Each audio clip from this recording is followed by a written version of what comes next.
രാജീവ് ചന്ദ്രശേഖരന്റെ പത്രിക തള്ളണമെന്നാവശ്യപ്പെട്ട് കേന്ദ്ര തെരഞ്ഞെടുപ്പ് കമ്മീഷന് പരാതി നൽകുമെന്ന് മന്ത്രി വി ശിവൻകുട്ടി. ആവശ്യം അംഗീകരിച്ചില്ലെങ്കിൽ കോടതിയെ സമീപിക്കും.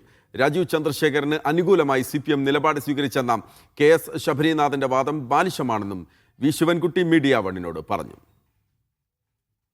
ഞങ്ങളിപ്പോൾ ഇലക്ഷൻ കമ്മീഷന് പരാതി കൊടുക്കുന്നു, ദേശീയ ഇലക്ഷൻ കമ്മീഷന് പരാതി കൊടുക്കുന്നു, കോടതിയിൽ കേസ് ഫയൽ ചെയ്യാൻ വേണ്ടി പോകും. കോൺഗ്രസ്സുകാർ മൂവ് ചെയ്യുന്നേക്കാൾ കുറച്ചുകൂടെ ശക്തമായി മൂവ് ചെയ്യും. കോൺഗ്രസിൻ്റെ പാരമ്പര്യം എന്ന് പറഞ്ഞാൽ BJPക്ക് വോട്ട് മറിച്ചു കൊടുത്തുള്ള പാരമ്പര്യമുണ്ട്. ഞങ്ങൾക്ക് ആ പാരമ്പര്യമില്ല. ശബരിനാഥിൻ്റെ രാഷ്ട്രീയ പക്വതയില്ലാതെ ഉള്ള ചിന്ത മാത്രമാണ്. രാജീവ് ചന്ദ്രശേഖരനെ സഹായിക്കുന്ന ഒരു നിലപാട് CPM എടുക്കും. അതൊക്കെ വെറും കള്ളത്തരങ്ങൾ പറയുകയെന്നല്ലാതെ BJPക്കെതിരായിട്ടും RSനെതിരായിട്ടും ശക്തമായ നിലപാടെടുക്കാനുള്ള തൻ്റെ ഇടം കാണിച്ചിട്ടുള്ള പാർട്ടി CPM മാത്രമാണ്. RB സനൂപ് തിരുവനന്തപുരത്ത് നിന്ന് ചേരുകയാണ്. സനൂപ്, ഇതിപ്പോൾ കോറമംഗലയിലെ ഏതാണ്ട് 49,000 ചതുരശ്ര അടി വിസ്തീർണമുള്ള ബംഗ്ലാവ്, അതിന്റെ വിവരങ്ങൾ മറച്ചുവെച്ചു എന്നാണല്ലോ കോൺഗ്രസ് ഉൾപ്പെടെ ഇന്നലെ ആരോപിച്ചത്. അത് ദേശീയ തലത്തിൽ ഉൾപ്പെടെ വലിയ ചർച്ചയായിരുന്നു. ഇന്നിപ്പോൾ ഈ പത്രിക സ്വീകരിച്ചുകൊണ്ട് ആ ആസ്തി വിവരങ്ങൾ ഇതിൽ രേഖപ്പെടുത്തിയിട്ടുണ്ട് എന്നാണോ, അതല്ല അതിന്റെ ആവശ്യമില്ല എന്നാണോ ഇത് സ്വീകരിക്കുമ്പോൾ എടുത്ത നിലപാട്? അതോടൊപ്പം തന്നെ രാജീവ് ചന്ദ്രശേഖരന്റെ പേരിൽ ഇപ്പോൾ അദ്ദേഹത്തിന്റെ പത്രിക സ്വീകരിച്ചതുമായി ബന്ധപ്പെട്ട് LDFും UDFും എങ്ങനെയാണ് ഇതിനെ രാഷ്ട്രീയമായി കാണുന്നത്? രണ്ടുപേരും നേർക്കുനേർ അവരുടെ വാക്പോരെന്താണ് ഈ വിഷയത്തിൽ?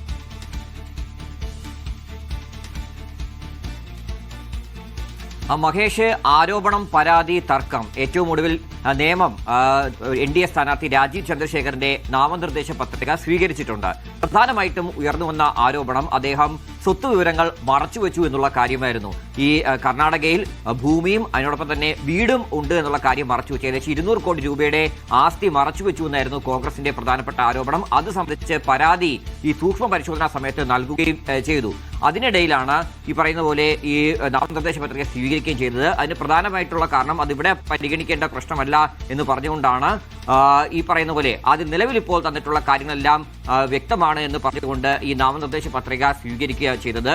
അപ്പോൾ തന്നെ KS ശബരിനാഥൻ അവിടുത്തെ UDF സ്ഥാനാർത്ഥി മറ്റൊരു ആരോപണമായിട്ട് വന്നിരുന്നു.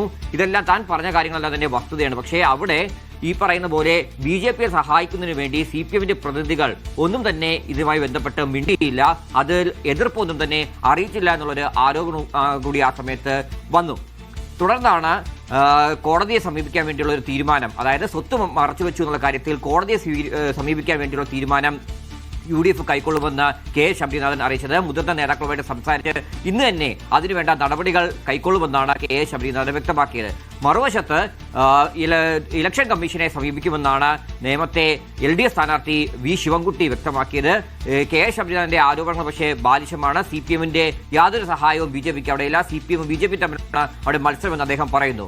മറുവശത്താണെങ്കിൽ ഇതുമായി ബന്ധപ്പെട്ട, അതായത് 2024 സമാനമായിട്ടുള്ള ആരോപണവുമായിട്ട് CPMും കോൺഗ്രസും രംഗത്ത് വന്നിരുന്നു എന്നാണ് NDA സ്ഥാനാർത്ഥിയായിട്ടുള്ള രാജീവ് ചന്ദ്രശേഖർ ഇതിന് നൽകുന്ന മറുപടി. താൻ ഇതൊന്നും കണ്ട് പേടിക്കില്ല, BJPയും ഇതൊന്നും കണ്ട് പേടിക്കില്ല.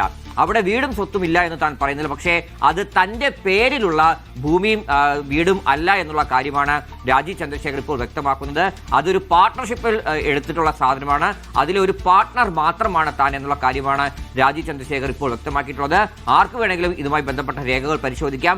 2024 ലോക്സഭാ തെരഞ്ഞെടുപ്പിൽ മത്സരിക്കുമ്പോഴും ഇതേ കാര്യവുമായിട്ട് തന്നെയായിരുന്നു കോൺഗ്രസ് ഒക്കെ മുമ്പോട്ട് വന്നത്. ഈ 2 വർഷത്തെ കാലയളവിൽ അവർ വേറെ ഒന്നും ചെയ്തില്ല. ആ സമയത്തൊക്കെ പരിശോധിക്കാമായിരുന്നു. അതൊന്നും ചെയ്യാതെ വീണ്ടും തെരഞ്ഞെടുപ്പ് വന്നപ്പോൾ ഈ ആരോപണവുമായിട്ട് മുന്നോട്ട് വന്നിരിക്കുകയാണ്. ആർക്ക് വേണമെങ്കിലും ഇതിനെതിരെ കോടതിയെ സമീപിക്കാമെന്നുമാണ് BJP ഇക്കാര്യത്തിൽ നൽകുന്ന കാര്യം. എന്തായാലും രാജീവ് ചന്ദ്രശേഖരന്റെ നാമനിർദ്ദേശ പത്രിക സ്വീകരിച്ചിട്ടുണ്ട്.